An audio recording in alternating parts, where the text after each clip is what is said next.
All right, we're talking sales sheets. I don't know if they're still the best way to do it, but we're gonna go through the basics of a sales sheet, what I think we can do to improve on them, as well as, guys, it's 2023. We need to be using video and pitching to companies to go ahead and license our products. So I'm gonna explain exactly how I am gonna do cold outreach using basically my potential email template, what my sales sheet, the email is what my sales sheet is going to be attached to. I'm going to tell you an iteration of a sales sheet. It's more or less a different sales letter that I'm going to put in PDF format so I can attach that to an email and then add video links within that so I can kind of see where my potential or whoever I'm emailing, did they click the PDF? Were they looking at it? Did they click the video link that I attached or that I had linked in the PDF? I can kind of step them through a funnel more or less to see exactly where they left off. And if they're interested, if they've seen my sales sheet more than once, if they've clicked my video and watched more than once, I'm going to walk you through the modern sales funnel of exactly how I'm going to try and sell my product to licensing companies or companies that I want to license with rather. So let's go real quick through the different elements of a good sales sheet and how that's adapted and changed over the years. And then we'll finish up with the fun stuff, the email tools, the templates, and all that jazz. So let's jump into the computer. Let's rock and roll. All right, sales sheet basics. This is one of my favorite teachers in this space, Lisa Lloyd. She invented the French twister. If you don't know too much about her channel is I Can Invent. I'll actually just show you here. I Can Invent. There's her right there. But she does a great job actually making a little template. And instead of just recreating it and showing you guys, I wanted to pay her the credit for putting her time into this. So really, I think the basics of a sell sheet, right? The title needs to be a one sentence benefit statement, right? What problem in as few words as possible does your solution and does your invention solve, right? And it can be a catchy headline. In this video, I think she mentioned ShamWow. Thinking through a lot of these commercials that we've seen on TV over the years, right? That get stuck in our head, these taglines. That's what you want to think about when you're writing that kind of headline or title, whatever you want to call it for your sales sheet. Following that up is going to be a subtitle. Or that's kind of, your few sentences about the product, maybe reiterating or further iterating the problem in your solution. You want to show what is in the market currently and what is not working, right? You want to show the problem in a visual context. And that's why she puts the arrows around these competitor circles right here, because you would show the old way of doing things, the old opportunity or the old method, right? And then to the right of that, you're given a contrasting image with your solution, right? The new opportunity, the new invention, the new way to solve this problem that is not currently being addressed in the market. And this can obviously be a physical prototype. This could be, it could be a production prototype if you've made it that far with your ideas. A lot of the time, it's really just going to be a 3D render, maybe a hodgepodge solution that you've created at Home Depot, whatever, or just a render that you've hired some engineer on Fiverr or Upwork to cheaply create for you that conveys all the main components of your solution. But it doesn't have to be a perfect, prototype, and it doesn't have to be a real product, a physical product that you took an image of.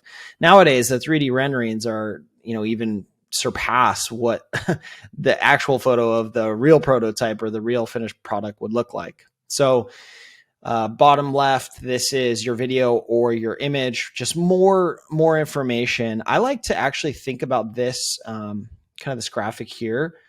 When I do in my sales sheet, when I'm working on it, I do my bullet points, right? And these are really just the benefits, right? Why would and just real quick, I want to touch on this because I struggled with this for a long time.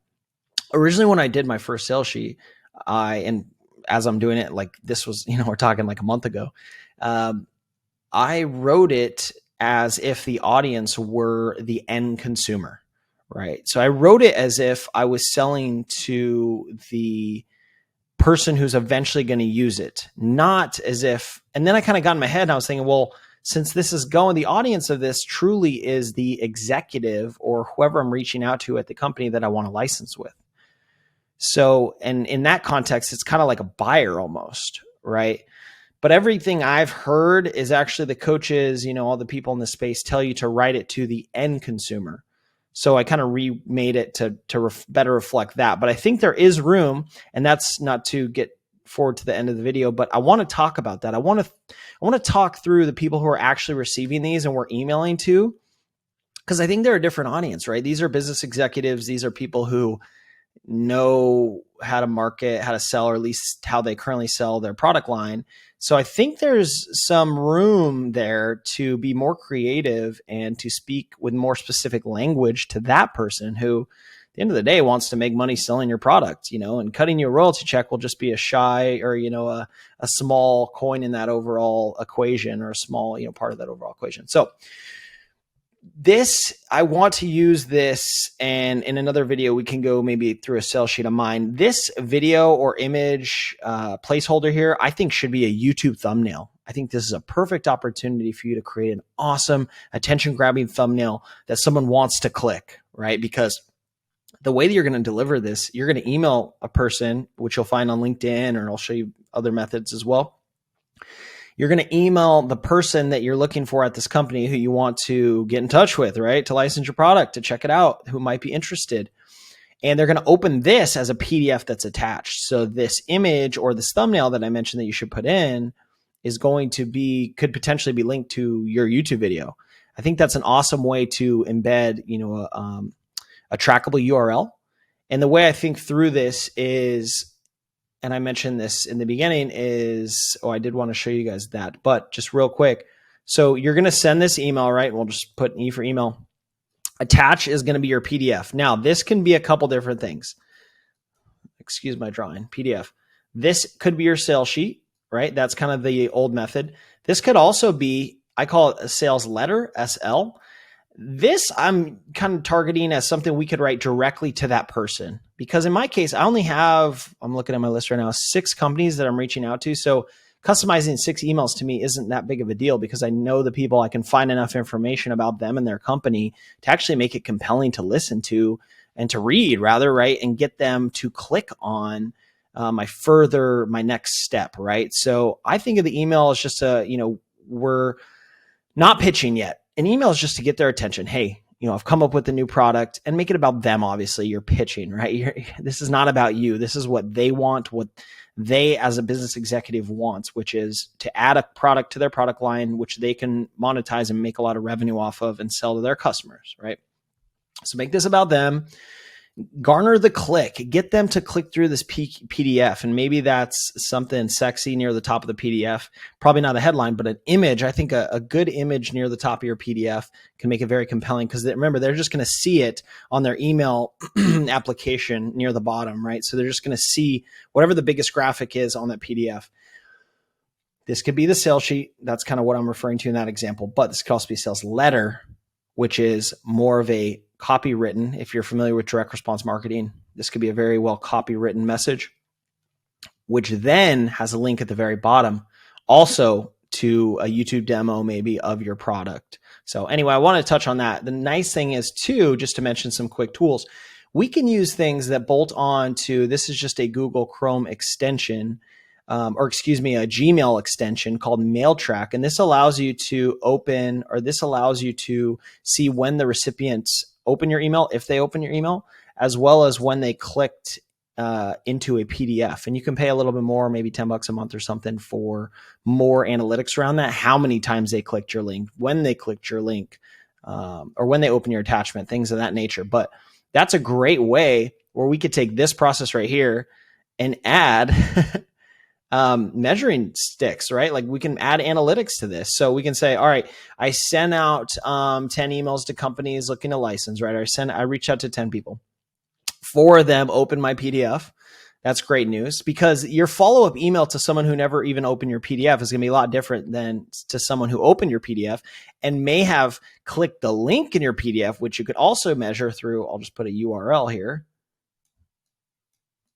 So if someone got into your collateral and clicked your URL, you're in a way different category than someone who hasn't even opened your PDF or has barely even opened your email, right? So we can add some tracking layers. And I think that's something that a lot of the inventing coaches, maybe some have touched on it, but I think that there's in 2023, right? I'm making this video in January 23. there's endless options for this. And I've done business development in the past. There's some really cool ways. I mean, guys, we could even go as far as packaging our prototypes and mailing them in custom boxes to these executives, right? You could handwrite a note, package it in an awesome box, maybe with the name of the product on it or the tagline for the product, and ship it to them, and it could arrive to their office. There's some crazy things we can do to get the attention of these folks that are much better than just cold emailing them and then saying, oh, well, you know, I didn't get through. They never answered my email. Well, duh, guys, they're busy executives. They're folks that, you know, an email, they get hundreds of emails a day. So this is a really cool method. I think this shines a lot of light on the newer techniques. And with that being said, real quick, I want to touch on this one. This is from InventRight. This is Andrew Krauss just going through some different as seen on TV sales sheets. And I thought this was just a good one to showcase. And he outlines quite a few. I mean, let's just highlight the benefits real quick, right? Atomic lantern, that kind of portrays, like if I didn't see anything else, if we cut off everything, put my hand over it, like you can see it. But if we could cut off everything but atomic lantern, I mean, I kind of get it, like atomic meaning like huge and bombastic, like large, right? Or whatever. And then lantern being a lighting source. But then they follow up with more explanation. The ultra bright, tough gray tactical lantern. Okay, that makes more sense. Don't get stuck in the dark. Some good visuals. There's obviously a thumbnail there. I don't love the thumbnail. I think you could probably convey it a little bit better than, you know, this is a few years old, so this can be done better. Now in the world of YouTube, right, thumbnails are everything, so we could make that way better. I like the way they put a price here. It's very descriptive. I mean, clearly the inventors, this is pretty far along. This is obviously in the market already. So if your sales sheet, you might not exactly know your price, but a ballpark price or a rough idea would be helpful. A great, you know, big product showcase, a nice visual image of your product. This could be a render, right? This doesn't have to be the physical product. And then just some further benefit statements, right? Oh, it can handle any abuse, waterproof, weather resistant, etc. The product being used, right? This is it being used by a guy. And also just maybe some different visuals highlighting some of the features, which it can break down into a really small form factor. So there's that one. Another good one, high-tech HD polarized glasses, Battle Vision by Atomic Beam. I actually love the header. We'll call this the header here, because that's kind of like the headline, right? High-tech HD polarized glasses. Like I read that, I'm like, dude, easy. I know what these are. These are polarized glasses, which is further reiterated by the big graphic. My eyes, I think, first kind of gravitated to this upper left corner, and the glasses really being the showcase there. Another good showcase of pricing. Ooh, love this before and after. That's huge in today's world, right? That's such a visually appealing, explanatory. Those photos alone are worth thousands of words in an email and a sales sheet.